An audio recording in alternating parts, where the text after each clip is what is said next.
Manager তার পাশে দাঁড়িয়ে বারবার কপালের ঘাম মুছছিলেন। তার অবস্থা এমন ছিল যেন কেউ তার প্রাণ নিয়ে নিয়েছে। প্রযুক্তিগত বিশেষজ্ঞ একটু দূরে দাঁড়িয়ে নিজেদের মধ্যে ফিসফিস করছিল, এটা কিভাবে হতে পারে? এত ছোট মেয়ে কি করতে পারবে? কিন্তু তবুও তাদের নজর তার ওপর ছিল। গ্রাহকরাও চুপচাপ দাঁড়িয়েছিল। নন্দিনীর বাবা একটু নার্ভাস হয়ে এক কোণে দাঁড়িয়েছিল, কিন্তু তার চোখে গর্ব ঝলকাচ্ছিল। তাদের জানা ছিল যে তার মেয়ে শৈশব থেকেই কম্পিউটারে খুব দ্রুত, কিন্তু এত বড় সুযোগ তার সামনে আসবে এটা তারা কখনো ভাবেননি। নন্দিনী গভীর শ্বাস নিল, তারপর নিজের ছোট ছোট হাত কিবোর্ডে রাখল। যেই তার আঙ্গুলগুলোর দ্বারা হালকা হালকা টাইপ করতে লাগল, কিবোর্ডের আওয়াজ পুরো ব্যাংকের নীরবতায় গুঞ্জন উঠল। স্ক্রিনে দ্রুত কোডস, কমান্ডস এবং সিস্টেমের উইন্ডোজ খুলতে বন্ধ হতে লাগল।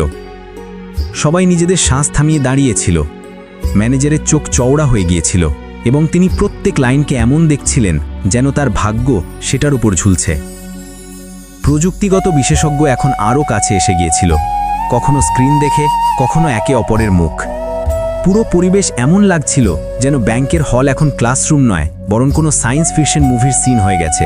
আর সেই মুভির হিরো কোনো বড় বিজ্ঞানী নয়, বরং একজন 10 বছরের নিষ্পাপ মেয়ে, যার নাম ছিল নন্দিনী।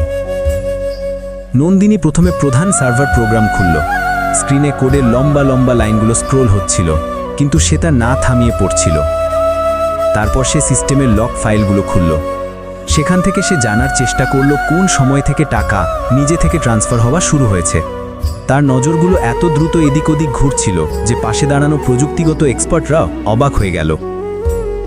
সে বলল, দেখুন, এখান থেকে সিস্টেমে একটা ব্যাকডোর প্রোগ্রাম ইনস্টল হয়েছে, যার মাধ্যমে টাকা নিজে থেকে বাইরে যাচ্ছে।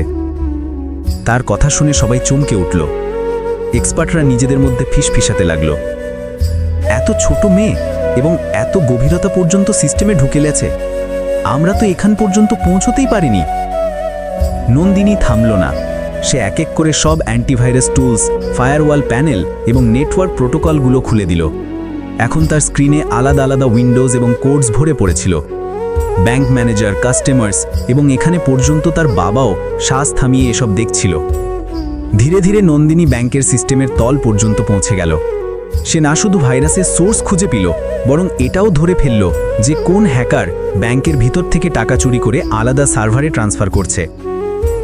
সবার শ্বাস থেমে গেল যখন নন্দিনী হঠাৎ বলল, হ্যাকারের লোকেশন পাওয়া গেছে, এটা দিল্লি থেকে অপারেট করছে। ব্যাংক ম্যানেজার এবং প্রযুক্তিগত টিম অবাক হয়ে একে অপরকে দেখল। এখন নন্দিনী নিজের